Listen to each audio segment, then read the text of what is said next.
Hello everyone, my name is Desiree Tuitt and I'm sitting here today with Mr. Frank Corbin. Now Frank and I were recently sitting down having a normal conversation and we were speaking about relationships and the topic of finances came up. And it was so intriguing that I thought, you know what, let's sit down and put this out there for you people. It's going to be thought-provoking, but it's meant to do that. It's meant to make you take a look at your relationship and analyze what's going on. Let's face it, most relationships are failing. Different reasons, could be trust, could be infidelity, different parenting styles, sex, and finances. And that's exactly what we're going to cover today is finances. Most relationships, researchers show, are failing because of people's poor financial finances and financial difficulties and not discussing it. So as I said in the beginning, relationships are failing because of finances. Frank, let's open up the discussion. Why do you think this is happening? Well, it's pretty simple. When couples decide to get together, they spend 2% of the time discussing money. Mm-hmm. When they decide to separate, money is 98% of the time responsible for the separation. Okay. Now, money is very, very important in a relationship.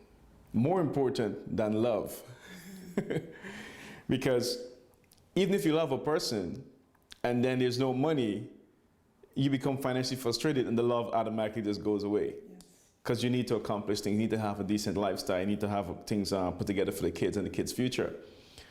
People rarely spend time discussing money in a relationship, and that's very, very poor. Yes. This is not something that's new. My grandmother used to say you can't make love on a hungry belly. And it summarizes exactly what we're saying, right? Yes. Mm-hmm. Now, is it appropriate to say to your potential mate, let me see your credit report, let me see your bank statements? Absolutely, okay? Absolutely. When you decide to get together with someone, you have to know their full financial liability. Mm-hmm. Number one, how much money they're making, what the credit situation is like, how much debt they owe, which you can find on the credit report. Now, there's two forms of debt you want to understand. The debt they owe on the credit report and the debt they owe that's not on the credit report, like private loans, they borrow from the grandmother, they borrow from the parents. You want to understand those two debts. If you're coming from a previous relationship, any alimony or child support payment necessary. 180 days, Desiree, of bank statements of all their accounts. That means you want to know if there's any NSF checks, if there's any, the bank account is in the negative, is there any savings involved? You want to know the full financial liability or financial asset of a person before you commit to that individual. Right. And is there a red flag dollar amount, like $150,000 in debt? Do you run or do you stay? Do you work it out? What do you do? Oh, it's a good question. Now, ask yourself this when you understand the total liability debt and you understand the person's income and expenses currently, and the question you should be asking, on extreme sacrifice, can they pay off that debt in 5 years? Okay. If the answer is no, run. And that's the key word, extreme sacrifice. So they have to be willing That's right. to want and be on the same path as you to correct this. Absolutely, because absolutely. You can't, you're not there to parent the person. That's right. So if they're not willing to do it, then you should be out. You should be out. Because that's going to become the major topic in your relationship. Yes. 5 years from now when that debt is still lingering. Yes. More important, you might once you commit or marry to that person, that debt automatically becomes yours. Oh wow. Okay, so now it's something that affects you as well. Absolutely. Absolutely. Okay. If there's previous alimony payment or previous child support payment and that individual is not paying, guess who's responsible? The new spouse. Wow. Okay, you hear that, people?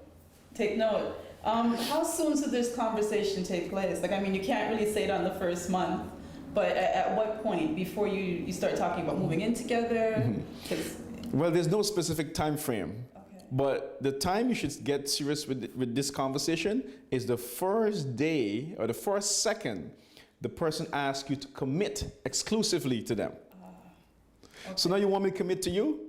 I want to understand what you look like on paper before I commit. Mm-hmm. Now, I've had this discussion with girlfriends and just people in general. They're afraid of losing somebody by bringing this up, and the person may refuse. how do you deal with, firstly, them refusing, and secondly, the fear of losing them? Well, here's the thing. If you don't understand or they don't want to divulge the financial responsibility to you, you should lose them from that second. Okay? You have two options. Either you lose them now or you lose them 5 years from now. You choose. You can waste 5 years of your life in a financial turbulence, or you can lose them today and not have to deal with that kind of stuff in the future. In the future, okay. Okay. And so you're saying if they're refusing again, That's it. That's it. That's a big red flag. You're not supposed to be there. Okay. Okay? You're not supposed to be there because you're committing to something you don't know what's on the other side. Right. It could be $10,000 a month in child support, or $3,000 a month in alimony payments, or $180,000 in debt, and you're only making $25,000 a year. So you understand that debt can become your debt once you commit and become married to that individual. So this is where self has to come first. No matter how your heart is feeling or you're lusting for this person, you've got to think about yourself first. You have to think about yourself, but you also have to think about we.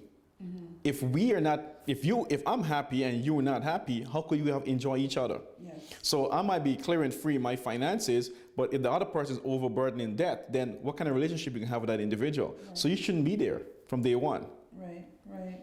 Okay, and some people believe that in a relationship, you can have your account, my account, and our account to pay the bills. Is that realistic, and does it work? That's nonsense. That's TV relationship. Okay. It doesn't work well in the real world.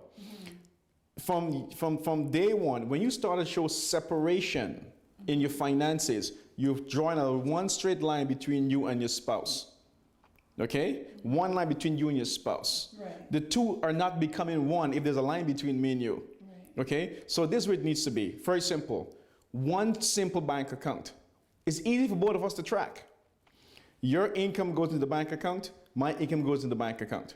We pay all liability debts or commitment debts on a monthly basis out of that same bank account. Then, on top of that, we put each other on a per diem, meaning the maximum money you can spend without my authorization and the maximum money I can spend without your authorization. It's a monthly per diem, okay? Then the rest of that money goes into savings or investment. Okay.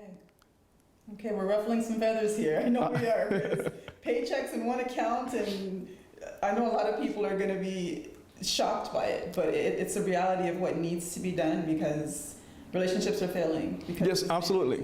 Absolutely. Because people are watching relationships on TV. It's not real. It's a TV show.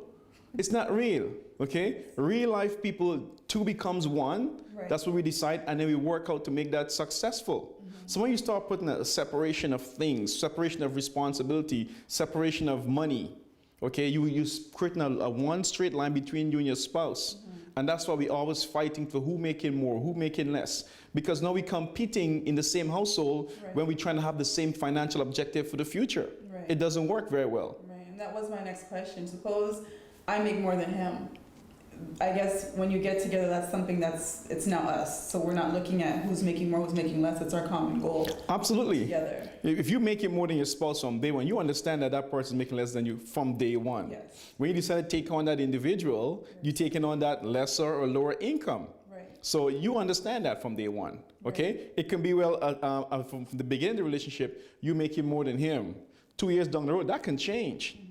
But you understand that's what you're committing to, and that's why it's very important you understand everything but that person financially before you commit to that relationship. Right. Well, I've always said a relationship is like a business. And when businesses decide to get together, full disclosure. Yes, on the table. absolutely. So each entity knows what they're getting into. Yes. A lot of people don't like looking at it like that, but it's real life. Absolutely. It is real life. Now, how often, is this a one-time discussion? Or does it need to be continuously revisited to make sure that we're on track? No, this is like love. Money is a monthly discussion, okay? Or it could be a bi-weekly discussion, Right. okay? Now, I say monthly because at the end of the month, you pay all your bills. Yes.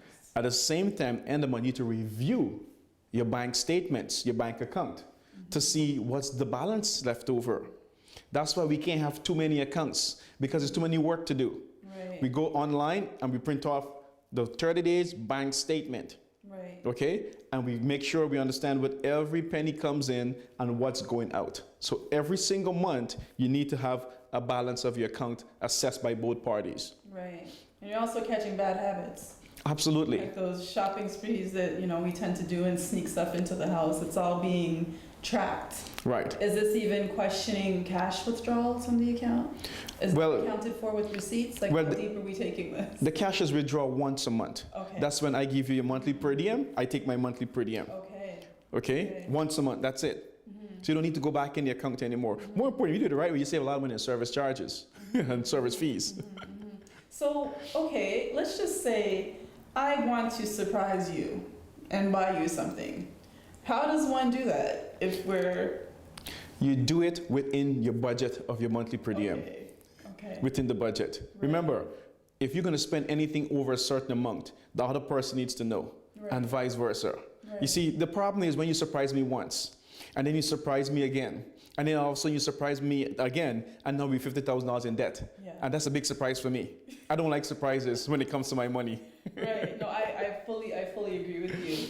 Now, what are some of the things that they should track? Like we said, how much is going out? Are we winning or losing? Where is the money being spent? All credit card statements. Okay. How much money you paying to the telecommunication company, because that's big, whether it's cable, internet, and cell phones.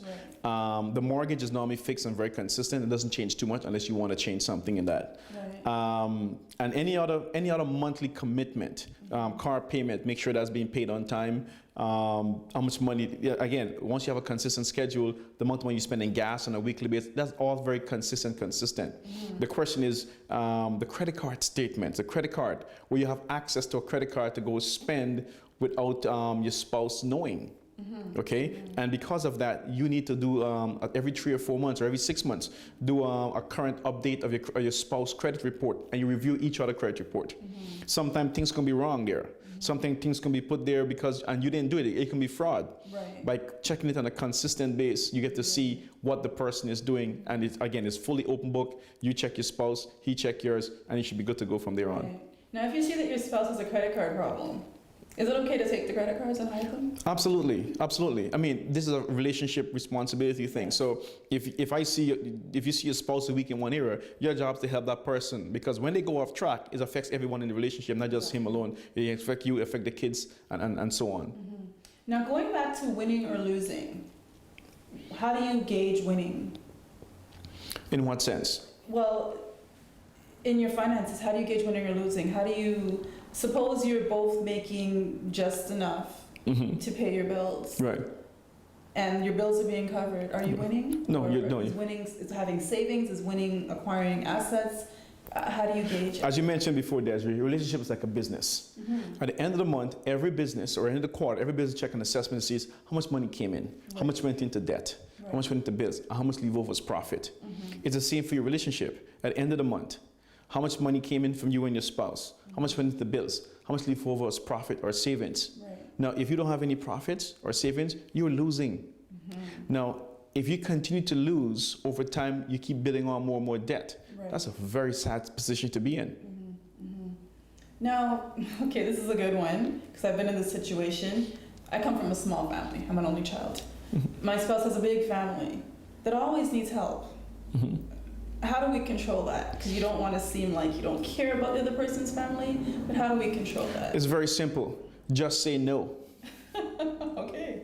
You see, when you decide to get together with someone, he or she decide to leave their siblings, their mom, dad, and come to be with you. Right. They said, hey, Desiree, we're going to build a relationship together. You and I now become family. So the only thing that's important here is the survival, the success of you and I. Anything else that's left over, we throw it elsewhere. If we're not stable here, no one else around us is allowed to get anything. That's rule number one. Because family first, which is you, your spouse, and the kids. Anything else is they get the leftovers. Unfortunately, you have to sung that way, but that's what it is. You get the leftovers, because husband and wife is priority and kids. Because when we get together, we're building a financial future, a financial legacy for ourselves and our kids. Right. So we cannot keep giving a lot of money to other people that don't really deserve it. Right. Everyone needs to be responsible for their own family. Just like you taking care of yours, they need to go take care of theirs as well. Right. Yeah. So just say no. It's pretty simple. No. Yeah. Just say no. Yeah. You brought up children.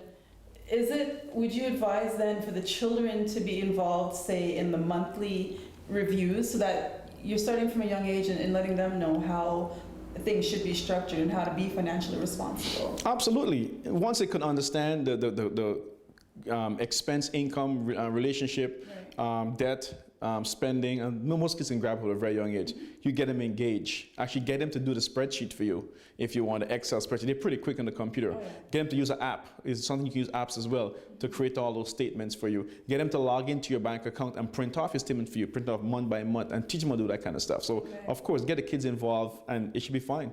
Okay. Now, you gave me an interesting acronym in one of our discussions for the word poor, meaning passing over opportunities repeatedly. Now, while that seems self-explanatory, can you possibly elaborate on that? Because I found it to be very powerful, the way you broke down the word. Yeah, it's pretty simple. My mentor used to say to me, he said, Frank, you can be temporarily broke, or being broke is a temporary situation. He says, poor is a lifetime mental disaster. And the person passing over opportunities repeatedly, no matter what you show that person, no matter what you teach them, no matter how you try to help them, they're going to find a negative reason why they should stay in their current situation. So they're always going to be passing over opportunities and have logical reasons that make sense to them why they're not interested in changing their financial situation or changing their life circumstances. Right, right. Wow. Now, people, we're not saying to go home and argue with your spouse and suddenly demand all this stuff. We're just giving you pointers. You know your mate, obviously. Find the right way to bring it up and have it done. And if you're going into a new relationship, definitely stand for that from the beginning. Absolutely. Right? Yeah. And suppose you, no, just one more quick question, I just thought about it. If you're already in this, say, 10-year relationship and you haven't done any of these things, how, again, you're already in it. Right. You already have a foundation, so to speak. How do you implement something like this later in the game? You got to start slowly. You got to get the person comfortable in discussing finances. Remember, you didn't base your relationship based on these values. Right. You didn't start off on these values. Right. Now to come and throw it in the person's face, say, hey, you got to start doing this today, it becomes very harsh to that individual. Yes. So you got to start slowly. You got to work with them. It might be a little bit more time consuming. You have to work with them to get on that same path with you. And once they get there, any smart person would actually want to be a part of this. Yes. Because it makes perfect sense and benefit for you and that individual as well. Exactly. It's Yeah. mutually beneficial. That's right. And, you know, we've spoken about other topics such as generational wealth, and this is part of it. Absolutely. This is definitely part of it, because if your finances aren't right, the generational wealth isn't happening. Right? Yes. So people, we need to take charge, especially if you're going into a new relationship. Make this a priority. We tend to discuss every other thing, you know, our houses we want and all the lovely things we want, but this is the nitty gritty, the dirty part, the taboo that we don't want to discuss and we need to discuss. So definitely, Frank, I'm glad we sat down and actually recorded this, because it's it's inspirational conversation, one that we must do, and take the advice, people. Absolutely. And my final word is happiness based on debt, DEBT, is a disaster or a debt, DEATH, to 3 generations beyond you. There's a quote for you. Thank you. Thank you. All right. All right.